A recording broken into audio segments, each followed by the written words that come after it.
And so now we'll be transitioning into our opening session.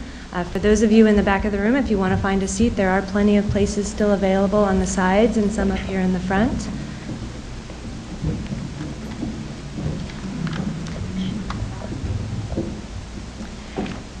And just to share a little bit more about our goals for the work that we're going to be doing together over the next couple of days. Since our center was established, there's been a very common thread connecting all of our work. And that's a goal to help answer the fundamental questions of what does it mean to take a systems approach and how can it accelerate our progress in reducing fatal and severe roadway injuries. I know Mark's been asking us this question and others have as well, and you may be asking it yourself and have ideas about what a systems approach means in your area of work. We're hoping that by the time you leave the summit, you'll have many new ideas and sources of inspiration. Our program this morning is meant to help build a shared language around what we mean by safe systems and what are safe systems and systems thinking principles.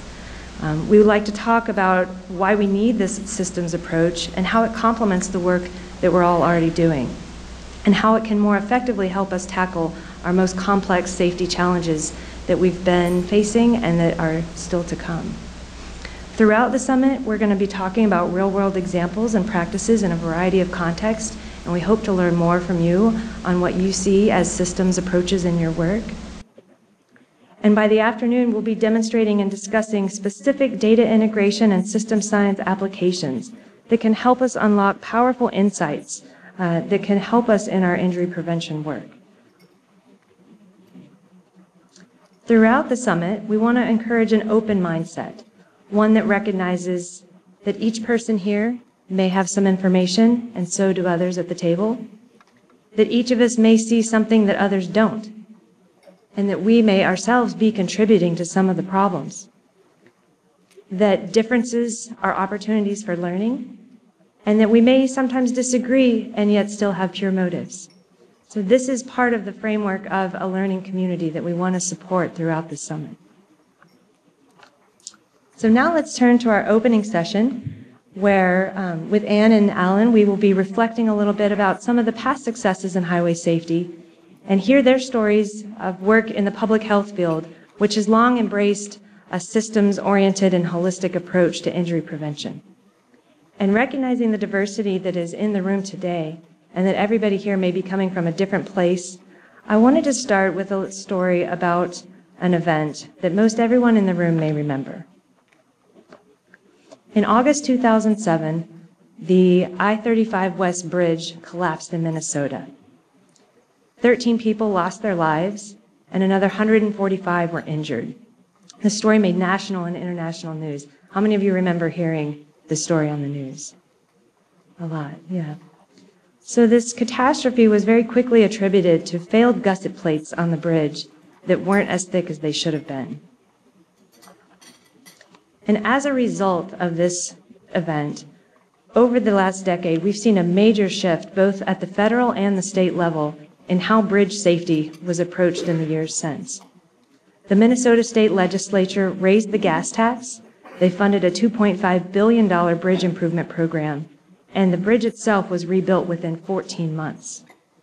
We can argue that this response has been comprehensive, touching areas of bridge design, inspection, maintenance, performance measurement, funding. And the response has been systemic in that it didn't just result in the rebuild of one bridge, but a complete reassessment of how we approach the safety of all bridges in Minnesota and in every other state across the nation. There's plenty of work still to be done. Nobody is claiming that all of our bridges are safe and all of our work is complete. But there's also been agreement that this tragedy spurred tremendous pain, tremendous reflection, which was channeled into momentum to never let a bridge collapse like this occur again. And while the details are different, we're seeing a similar story unfold as we speak in the airline industry in light of the recent Boeing crashes. But bridge collapses and plane crashes are thankfully exceedingly rare. What about the events that are less rare? The events that we might perceive to be less urgent or less catastrophic? Since the 2007 bridge collapse, More than 350,000 people have died on roads in the U.S., the equivalent life destruction of more than 27,000 Minnesota bridge collapses. But these are dispersed. They're quiet events. They don't garner international media attention. Sometimes the local media doesn't even cover them. They don't earn a system-level response that we saw with the bridge collapse. In the bridge collapse, a faulty gusset plate was very quickly identified as the cause of the crash. There was never any question about whether the people who died on the bridge were responsible for its collapse. But what do we do in events where the fault is less clear, or when the responsibility is more diffused? My colleague Eric Dunball has talked to me about the case in Atlanta where a woman named Raquel Nelson was walking with her young son AJ from their bus stop trying to get across the street to their home. AJ was killed when he was hit by an intoxicated driver that left the scene. Raquel was charged with vehicular homicide. Later, it was acknowledged that the bus stop was placed at an unsafe location. And you could tell by the media coverage of the crash site that this road was really never designed to help Raquel's travel needs get met from crossing the bus stop, from the bus stop to her home. When situations are complex, when environmental, organizational, and human errors work in concert, sometimes blaming the victim becomes the simpler and more default reaction. We may not be as motivated in these cases to address the system in the same way that we do when the fault and the responsibility is clear. So in other words, sometimes when responsibility for a crash is shared, maybe the responsibility for the solution is not. This may be contributing to the quiet epidemics that have been happening under our noses for decades. While we have many, many dedicated people working on these challenges, we still don't often see the wholesale system reconfiguration that we would like to see, like what happened after the bridge collapse. In some places, traffic crashes don't even register as a problem because they rarely happen.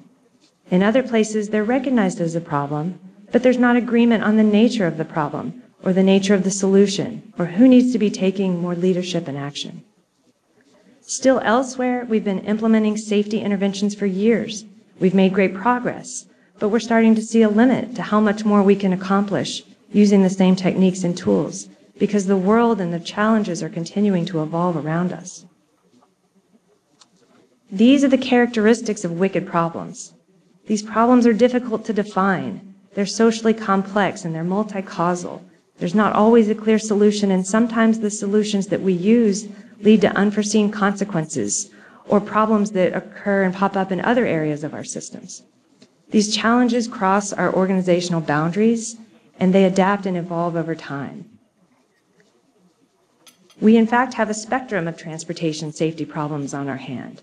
We've managed to tackle many of the tame ones, where there's a clear problem definition and a single organization can take action. In our bridge collapse case, we had a crisis problem, which did require an urgent solution and demanded some new leadership and some new solutions as well. But our wicked problems tend to be more persistent. They're harder to solve. Impairment, speeding, distraction, and fatigue. These are wicked problems that we really continue to wrestle with. We don't quite understand their nature, how they're evolving, and how we ourselves must adapt our approaches and our environments to truly tackle these wicked problems. Wicked problems aren't just technically challenging to solve. They're socially and organizationally challenging. They demand new skills and approaches to problem solving and collaboration. Technical knowledge and solutions aren't enough. Doubling down on what we've been doing or relying on the data or the same tools we have may not get us to where we want to go.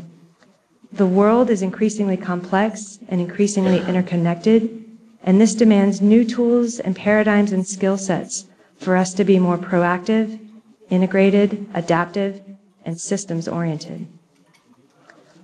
So we're here to talk more about these issues and what it means to take a systems approach to our most wicked problems, and to learn from those who have been taking a systems approach, but not necessarily labeling it as such, as you will hear from Mark and Alan and Ann as well. We're bringing together concepts from safe systems, which is a transportation safety paradigm, but also introducing tools and ideas from system science, which is a much broader field of research and practice that has been applied for many long years in fields such as business and ecology and public health, but is really now only making its way into the transportation community. At its core, system science is about recognizing our interconnectedness and cultivating a better understanding of what to do about that. You'll hear much more about all of these concepts in the next session on Systems 101, and we do have some thoughts and handouts in your conference packet, as well as a glossary of terms in the program. And going back to the goals of the summit about creating and fostering a learning community, we really need your help and thoughts in further refining these principles and illustrating them in practice. So we'd really love for you to share throughout these 2 days on what systems means to you. And now I'm very happy to be introducing the first speaker in our morning's panel, who will be talking about the progress that we've made in tackling truly wicked problems and the lessons that can be carried forward. So Alan Della Penna is the head of the Injury and Violence Prevention Branch of the North Carolina Division of Public Health. Prior to joining DPH, he completed a 27-year career as a public health services officer assigned to the Indian Health Services. Welcome, Alan.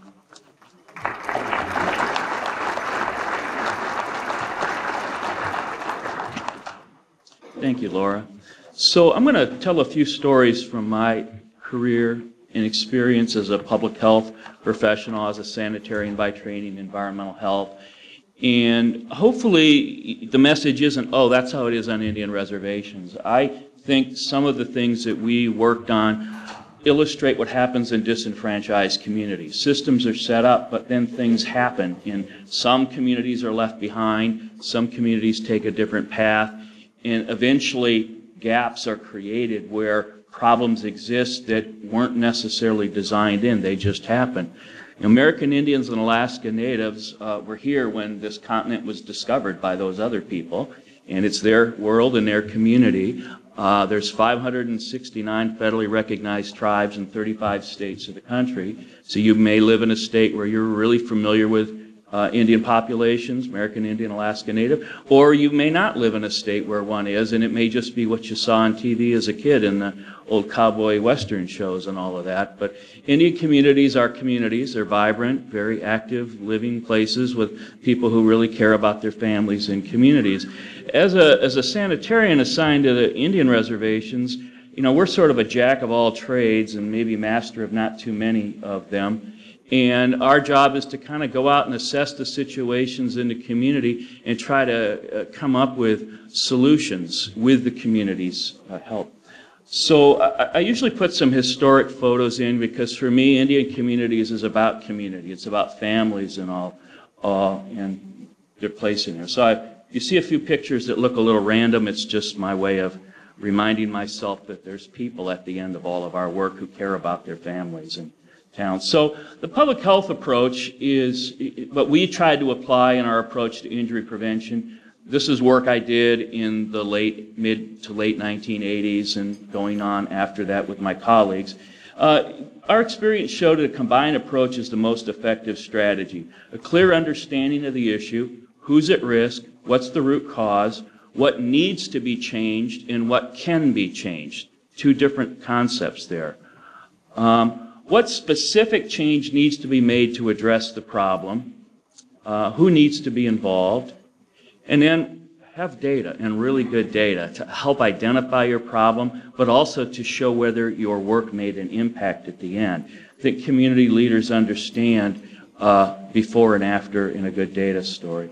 So in public health, when we were kind of adapting these concepts, prior to this, we were trying in educating the way out of the safety problem, and we have language today that we didn't have back then. The language of trauma-informed care is adaptable language, I think makes sense. Trauma-informed care says the question is not what's wrong with you, it's what happened to you.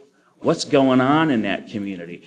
And so this combined approach is the 3 E's, the public health model, it's education, engineering, enforcement, but as an environmental health person, we also looked at what were the conditions in the environment. So this is just a training course cover from back in the mid-'80s. It was sort of our playbook on how to go out and change our strategy. So in 1986, I moved from the Rosebud Sioux Indian Reservation in central South Dakota to the San Carlos Apache Reservation. And I've got a couple maps that'll show that, but you can see in white. Sometimes the room you got a good pointer, but you'll just see a little white dot there in the middle of east central Arizona. The important thing is it's about 2 million acres. I was told then it's about the size of Connecticut.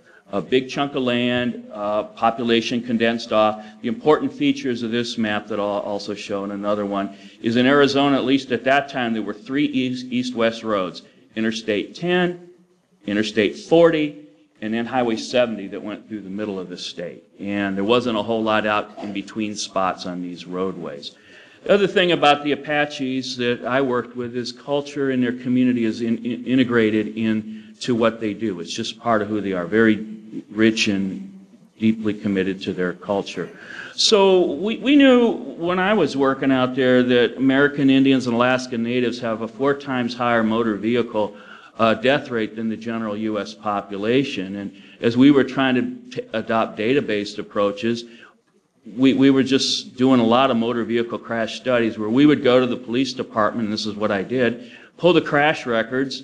This is on the old DOS computer-based EPI-info, and just do a simple frequency distribution. So why don't we go to the locations where the crashes are occurring versus trying to educate a population? Because if there's a road hazard out there, maybe if we could identify the road hazard and eliminate it, we might reduce the burden of injury, not just for the community, but everybody who travels across that road. I'm not the greatest of scientists, but I figured maybe that spot right there might be a place we should go look at, because I would concentrate my limited amount of time. That's milepost 272.5 on Highway 70.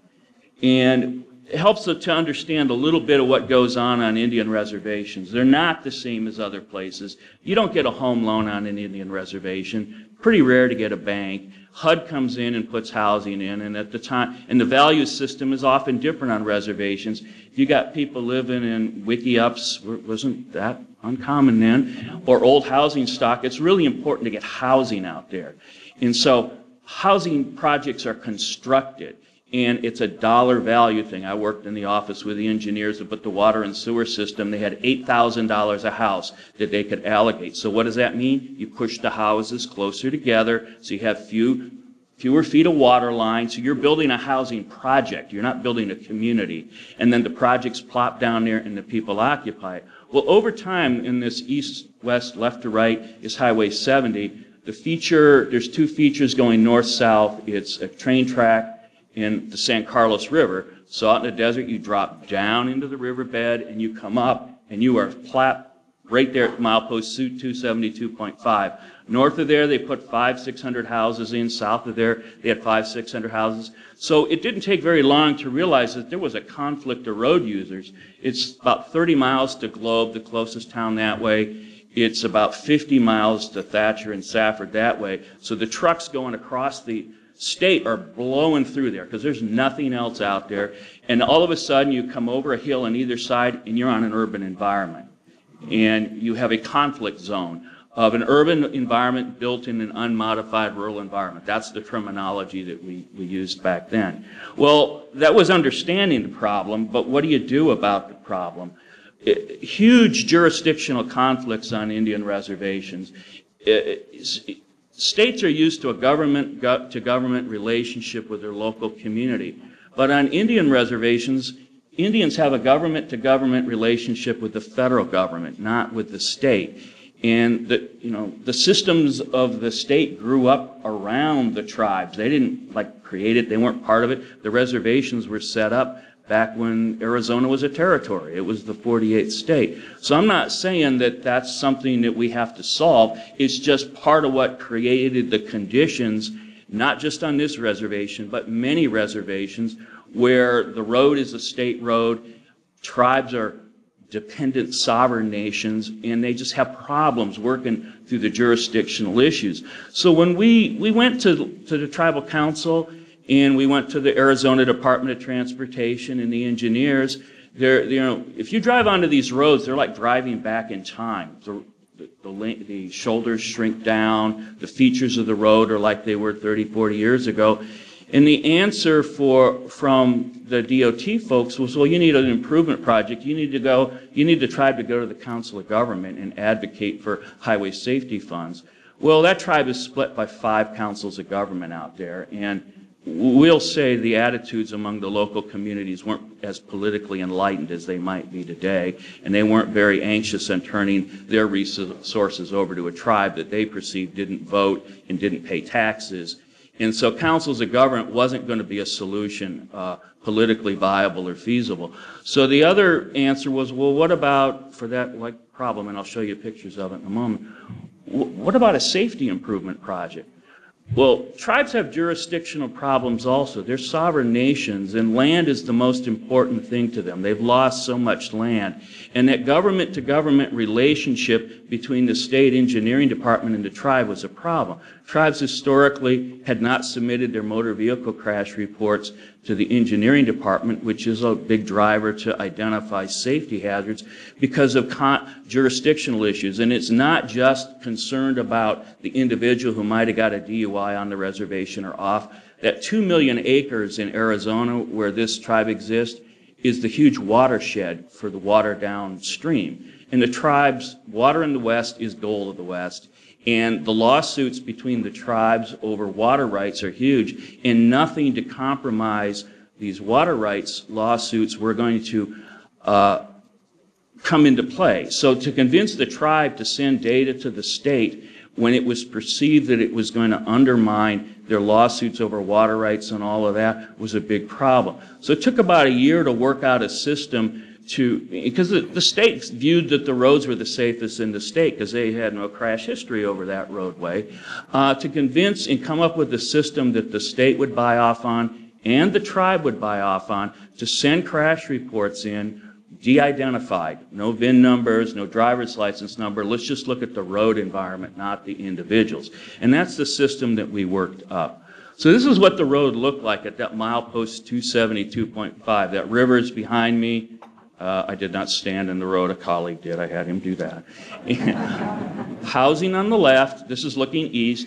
On the right is a berm and a convenience store. A lot of the local traffic are just going to Nolene's Country Store there. I often say this is an authentic tribal picture. There's a Reds dog in there running along the side of the road randomly, and there's 3 pickups in the picture, so it's an authentic Reds picture.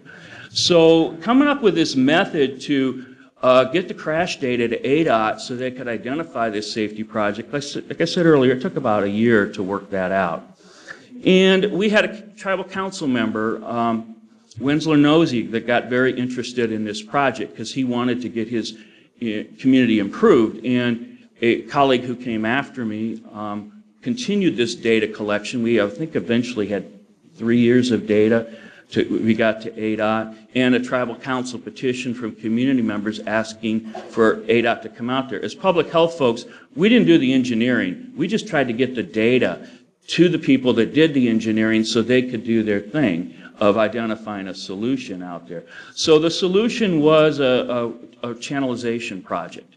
We call it a passive intervention so that east-west traffic didn't have to come into conflict with the north-south traffic who were just going through the neighborhood. A simple turn lane was what eventually happened, and it virtually eliminated the crashes at that location. Over time, if you think of that frequency distribution I showed with all the bars, the tribe worked with ADOT to get all of those locations fixed over the next several years by continuing to collaborate and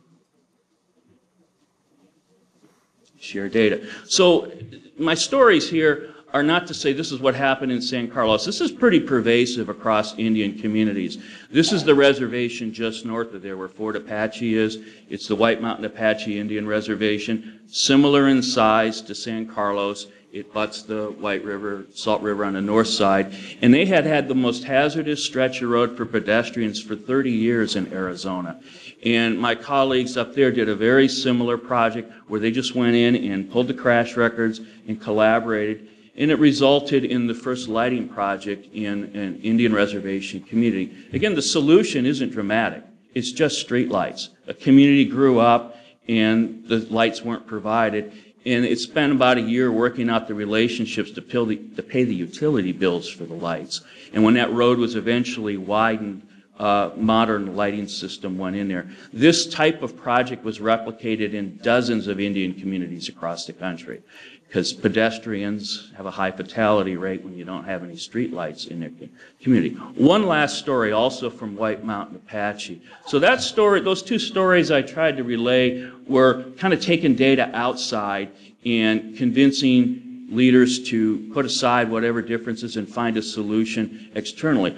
Well, on a lot of Indian reservations out west, as people are pulled into cluster housing, they bring their livestock with them, horses and all that. And really the best grass is along the shoulder of the road. And it's really tough at night without a lot of street lights when you hit a horse, because it doesn't go under your car, it goes through your windshield. So for the community, pedestrian fatalities was a big problem for us public health folks. But for the community, it was livestock collisions, because people were bringing their livestock into town, and this happens in western reservations all over the place. So a health educator named Hayden Anderson we worked with, that got some of his buddies together and did a survey of the community and asked this public opinion survey, well, what do you think about these livestock on the road? And they came up with a wrangler system, because the problem was, if your cousin was the tribal council member and they just sort of, if you captured their horse and pulled it out as a public nuisance, they let it go. So they got a tribal law passed to hire a wrangler, impound the livestock, the horses mainly, and if the person didn't pay a fine and agree to take them off there, they'd auction them off at the end of a month. And the dramatic difference followed from the reduction of horse and livestock related collisions on that reservation. So I thank you for listening. Again, my way of looking at it is data really helps influence changes. Communities understand their problems, and public health has played a role in coming in and kind of helping put a spotlight on the issue.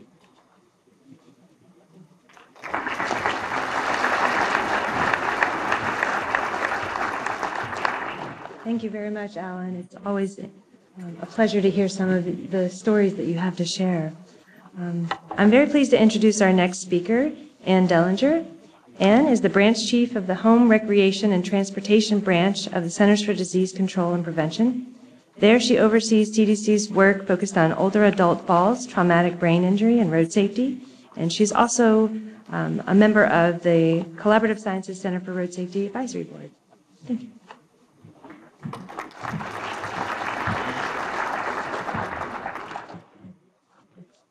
Good morning, everyone. So the title of the talk is GDL an example of a safe systems approach in public health? And you're probably thinking, of course, or they wouldn't have put her up here on the agenda. And the answer is yes, and I'll tell you why. And then I'll give you a little teaser at the end about distracted driving. So I think that all of you should know that historically young novice drivers have higher crash involvement rates than drivers of other age groups. That holds true for fatal crashes, injury crashes, and property damage only crashes. And if you're a public health person like me, how do you go about addressing the issue? Well, you systematically go through a process of investigation, and that's what I'm going to talk about today. So what's the first thing that you do if you're a public health person is you ask the question, what does it look like, right? So what's your first clue that you might have a young driver issue? So our traditional public health approach, I'm not even talking about a safe systems approach, you describe the issue and you ask yourself, do you have a problem? So I guess I want to highlight that blue line, right? Actually, all the lines take off at about 15 when people start to drive. But the slope of the blue line is particularly impressive during those teen years. And if you can go look at it from 15 to 20 to 24. I'm going backwards. You're looking at that slope of that line, right? So after the shock of that blue line, the green line for females, public health is going to ask why and how, right? So we move from describing the issue to explaining, right? So what might be some risk factors? Could it be alcohol, right? So you'll ask yourself, well, in general, in road safety, alcohol's a problem. So unfortunately, we've got that same blue line, 2 up from the bottom, right? 16 to 20-year-olds not allowed to legally drink.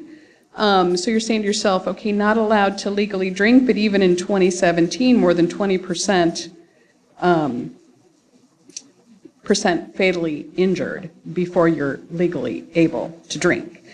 So yes to could it be alcohol, and then to make it an even worse problem, we know that young folks are more impaired at the same BAC than adults, and this is an adult legal limit. So these are all over or equal to 0.08 BAC.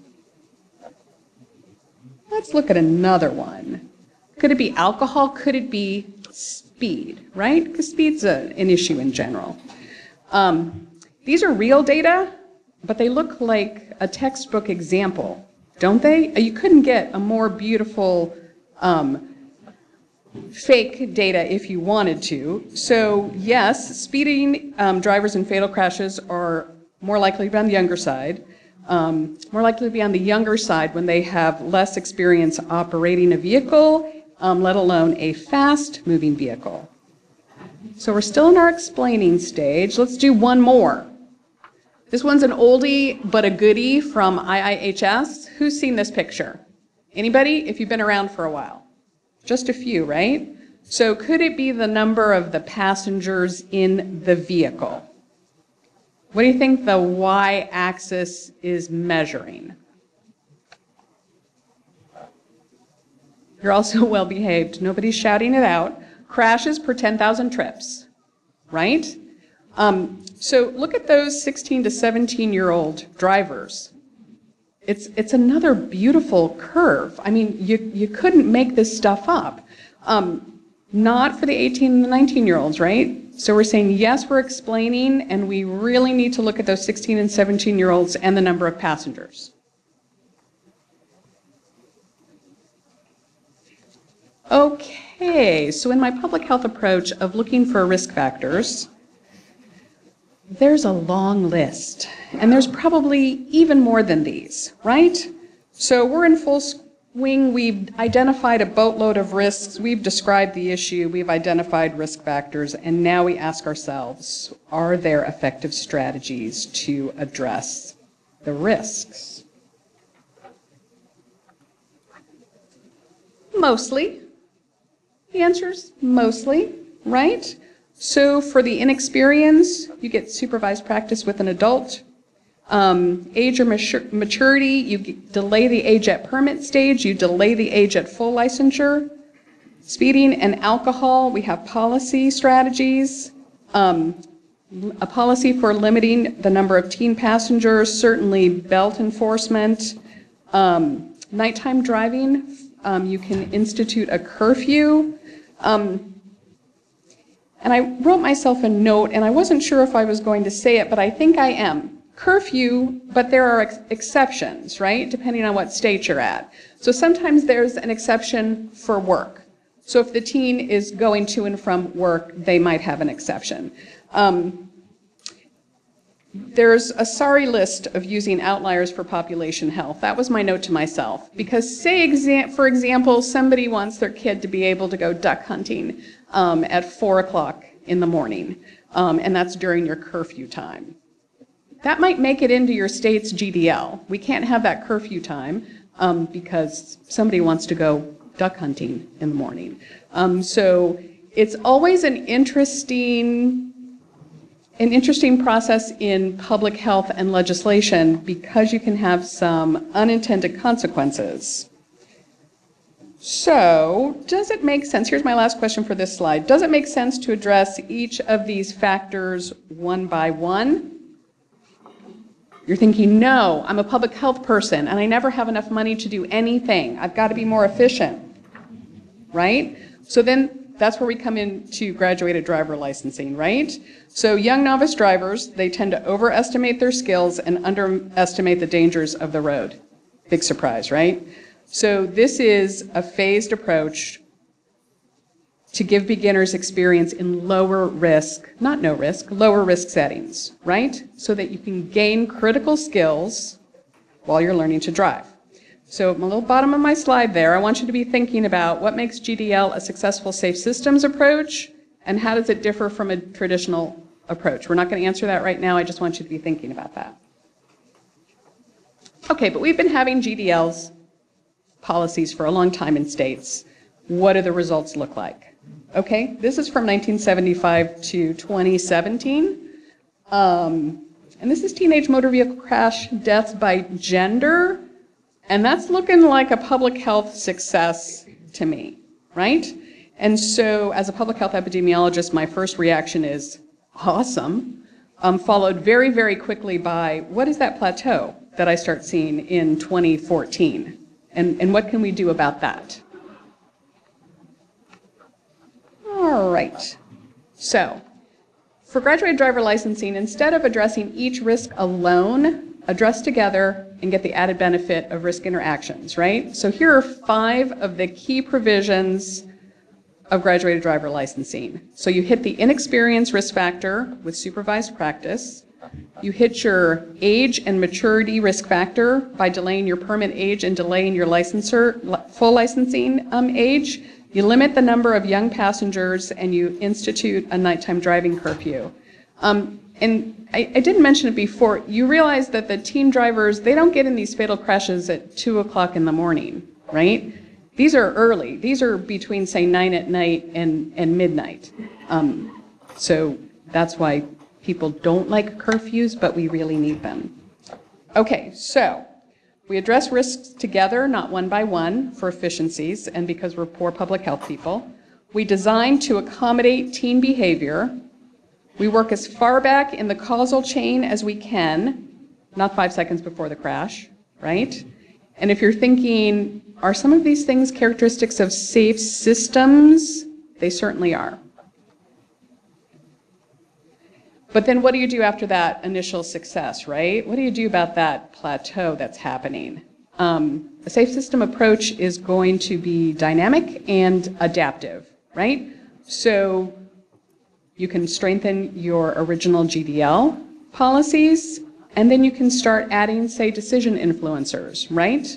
Parents. And one of these pictures here is a parent-teen driving agreement that has been shown effective. You can go to healthcare providers. I'm from CDC. We always think about healthcare providers and that they can solve most of our problems. And they can actually talk to their patients who are young and their patients' parents about this. This is Pediatricians and Safe Teen Driving. That's a tip sheet. And I would say, I wanted to mention the parents are the key awareness campaign that we did at CDC from focus group information that said that one of the big influencers for teen drivers is parents and how they drive. And so within this system, as we move along in time and we get more and more familiar with what the risks and the protective factors are, we can improve and flex and adapt. Okay, and so here's the last one, I think. I have no notes because it's, we can call it a wicked problem. I could probably find another few choice words to say about distracted driving. But is it like graduated driver's license 20 years ago? Can we measure it? Can we identify risk factors? Can we work in a coordinated, holistic way? Can we adapt? And then my little question to myself is distraction keeping us from seeing the expected safety gains that we thought were going to happen with our vehicle improvements? Very interesting spot that we're in right now, right? Because how we're measuring it is not very good. And when you ask, here are 3 young novice drivers. We find that 2 in 5 high school students reported texting while driving. 1 in 2 older high school students text while driving. oh my goodness, right? And then the cutest little teen down here with his braces. I don't know if you can see he has braces. He's so happy. He's getting the keys.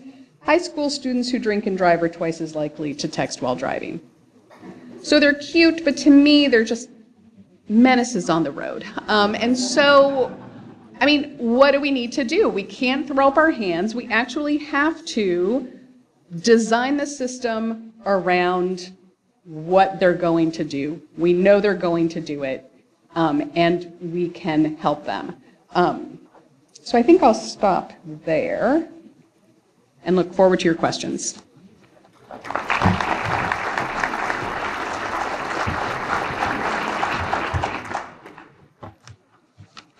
Thank you so much, Anne. So we've now heard two very different examples of wicked safety problems that we've been facing for decades and how the public health and other partners have been responding using data, collaboration, and other tools at their disposal. We have about 20 more minutes of this session before we break, and so I wanted folks from the audience to have a chance to share their reactions, share their questions. We have a couple microphones somewhere. Oh, in the back? Okay. So if people want to come up and ask any kind of questions, Nancy, can you raise your hand again with the microphone? There are places for people to come and talk. And so while people might be gathering their thoughts and going up to the microphone, I thought I'd throw out the first question to our panel. So both of you talked about data as helping you define the nature of the issues, but also you recognize some challenges in the limitations of data and what you had to do to really develop a better understanding of the root issues before you could move forward with a response. So can you just talk a little bit more about the issues of data as part of the system and its role and maybe even limitations? Well, I guess I could say from my experience in San Carlos, I was a public health person. We had access to the hospital data, but really the best data is from the police department. It's a secondary source.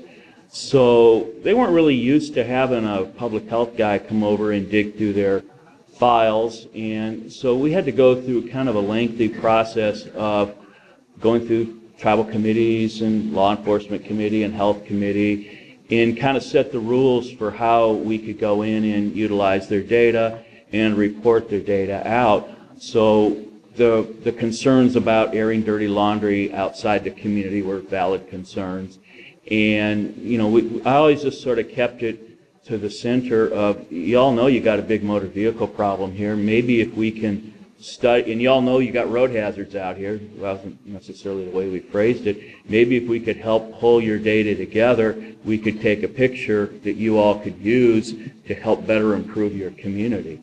So the gaining access in an honorable way that didn't violate the community's perceptions of why the data was important was kind of one of the first steps in it. Otherwise, we would also hold community meetings asking people what their biggest concerns were, and sometimes they were valid concerns, sometimes they were, kind of, my neighbor bugs me a lot, and that's not really quantifiable. But to be able to gather the data and show them back, well, this is what we're seeing that's coming through the hospital, this is what EMS is running, this is what the police are seeing out there, was really helpful because most people did generally recognize, yeah, that does look like what our community looks like. So I guess I would add, full disclosure, I'm an epidemiologist, so no one could love data more than me. I love data. If you show me data, I'm convinced. I don't need anything else, right? And if that were true for everyone, then we wouldn't have the numbers we have, and we wouldn't have them persisting for decades, right? And so we have to have the data. We can't do without it, but I think it's not enough.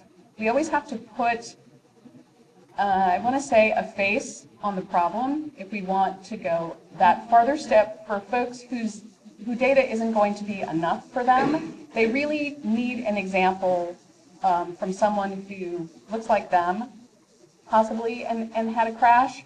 So I would say the emotional part of it and the connection that we have to make to the issue, data isn't always enough for that, but we have to have it, right? So we have to have it to be supported, and then we also have to have it to find out whether what we're doing is making an impact or not. And so if you can't answer that question either, then, don't even knock on my door. So yes, we have to have it, and no, it's not normally enough. Necessary but not sufficient. Yes. Do we have other questions in the audience? Yes, I'm Steve Marshall from University of North Carolina, and I'm an epidemiologist as well. You love data. And I do love data, yes. And because I love your data more than anyone else's. And I want to identify Anne as like the CDC's resource allocated to highway safety, and pretty much, one of the few people within CDC allocated to highway safety, correct, at this point in time? It's down to a few people. It's true. I'd say let's think of my teams as, say, 6 or 7 people in any topic area, and the expectation is that we make a national impact. Okay, so... And no excuses. So with 6 people, you're expected to impact this problem, Yep. not regionally, not statewide, but nationally, in a demonstrable way, like, on a fast turnaround time. And when they fund us, they expect the same results. Yeah. It's true, Okay. we do. All right, very good. So my question is obviously going to be about data, and it just seems to me that I'm always struck in Alan's story about the jurisdictional issues of we don't even detect these events until we establish that they occur, and we can access a data system. And then who has responsibility for these deaths and reporting them? And I think there's a deeper issue in there for all highway safety crashes, is for so long we've created this system for reporting crashes and the system for reporting injuries, which is medical care. And it's such a struggle for us to put the two together. And until we put the two together, we're always going to be missing a key part of the picture, which is most of the injuries, because most of them are non-fatal. I just feel like until we can close that divide, we're never going to be able to see the whole system. And there's a system about why these two data reporting systems never interact successfully, which has to do with medical reimbursement and lines of jurisdiction. And so the system of why the two systems don't interact is, I think, a fascinating thing for people to go away and think about. When you have a crash, who comes, where do the people who were hurt go, and how can we try and make those lines of data interact more successfully for people like Anne and Alan to see the results? So we have been putting a toe in the water into data linkage in road safety to try and make more of those connections so that we can better understand the non-fatal injury and not just the fatal injuries from crashes.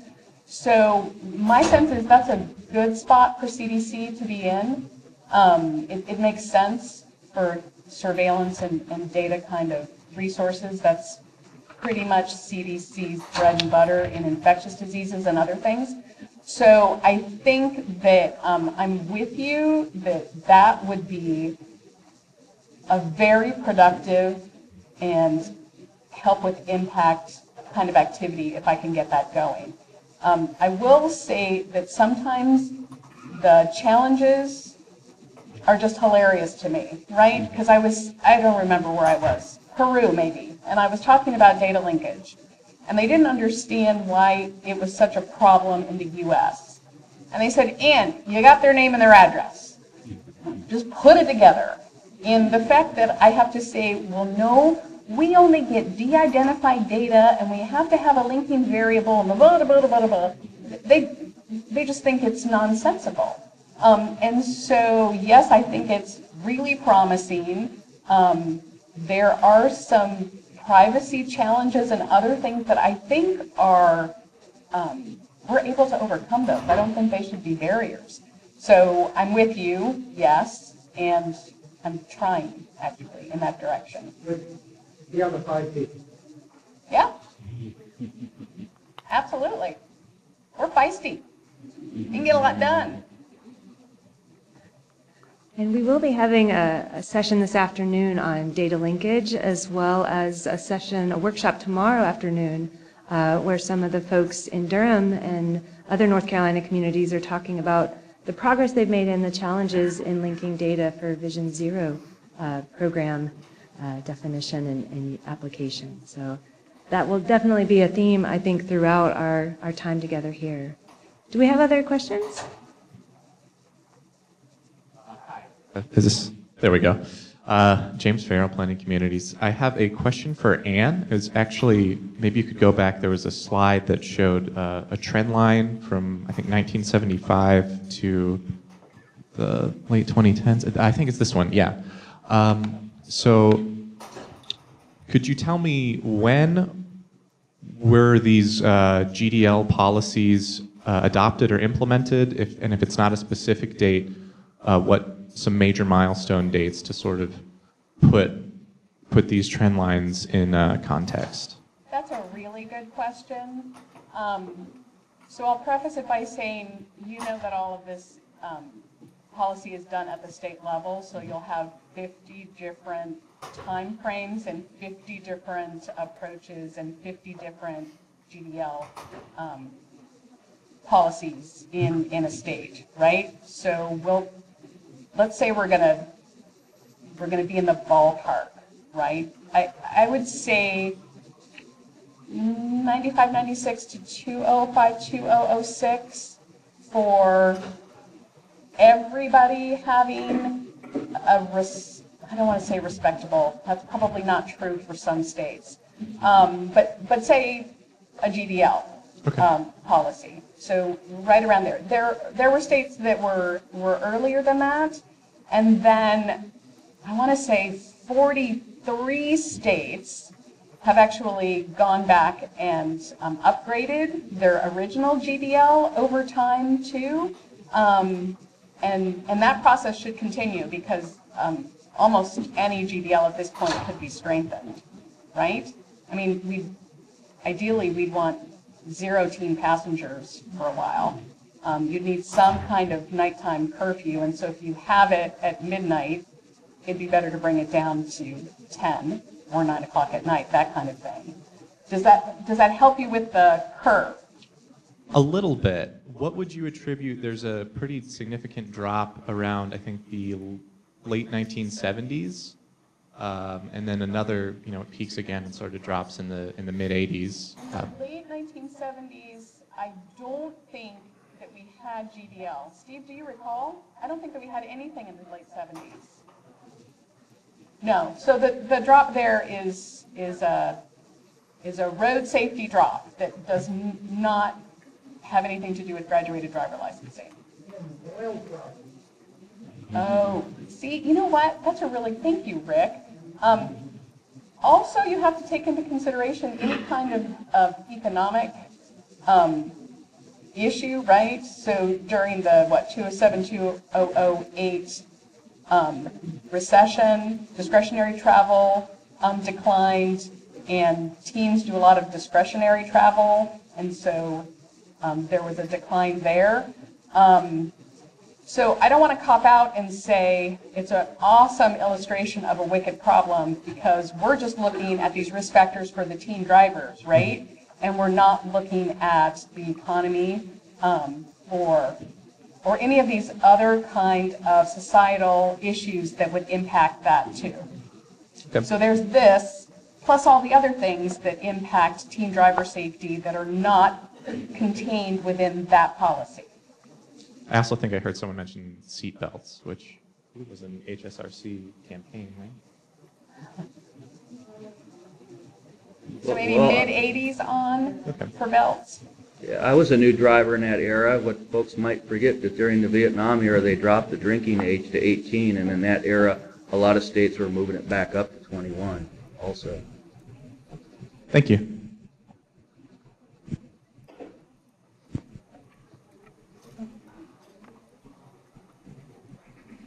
Hi, I'm Alyssa Burns from the University of North Carolina Department of Computer Science.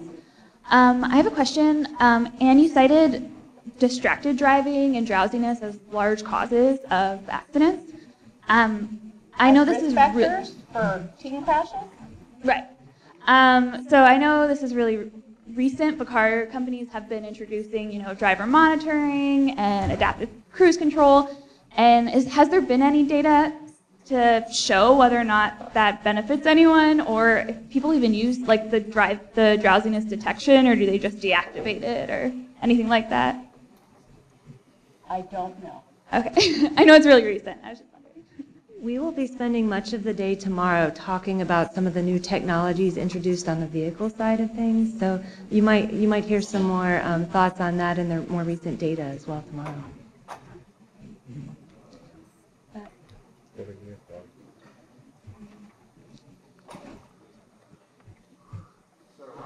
Robert Wunderlich with the Center for Transportation Safety at Texas A&M Transportation Institute. If you look at that graph from the 2000s, early 2000s, it's remarkably similar to the trend in fatalities across the United States. We did a research project with Umtree. The correlation between economic factors and the drop in fatalities is about 85%, 60% of which was unemployment amongst 18 to 24-year-olds.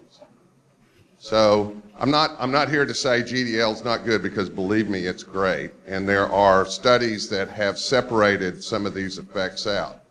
The caution here is that sometimes we see big drops, and there are a lot of complex factors in safety that influence that. There's also evidence from the National Household Travel Survey that driving and travel amongst that group from 2001 to 2009 went down precipitously, probably economic, and then you see the leveling off of it. But one has to be careful with data as well about seeing things that may not be there unless you tease out the separation between the correlation factor. I think that's a really important point, and it reinforces a very broad, complex look at road safety. I mean, we just used GDL as one example, but in public health, when we talk about the ecologic model, and if we don't talk about it today, when we talk about societal factors that impact whether you get into a crash and whether you're killed in a crash, the level of the complexities that adds when you're looking at a problem makes it wicked, and it makes it difficult to interpret the data. And so this is using death rates, right? But if you really wanted to understand this, instead of a causal chain or a causal circle, in my mind, it's more like a spider web. And so our challenge is to understand the spider web and the causes that are working for and against the issue that we're trying to improve. So thank you for that.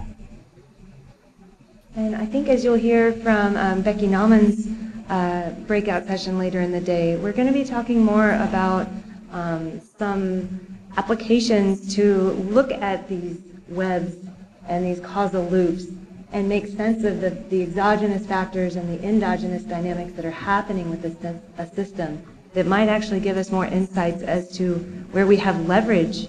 You know, we think sometimes that we can't change the economy. We are just downstream of these other contexts that are playing out on the roads. But I think there's also a lot of insights from appreciating that broader system and thinking more broadly. We had a couple more questions, one in the back, and I think there's one that's been waiting up here too, Michael. We're getting close on time as well. Yep, we are at time now, aren't we? Okay. Michael, we're going to talk with you at the break. Do we want to have one more while you're there? Okay. Well, my name is Asad Khatak. I'm with the University of Tennessee in Knoxville.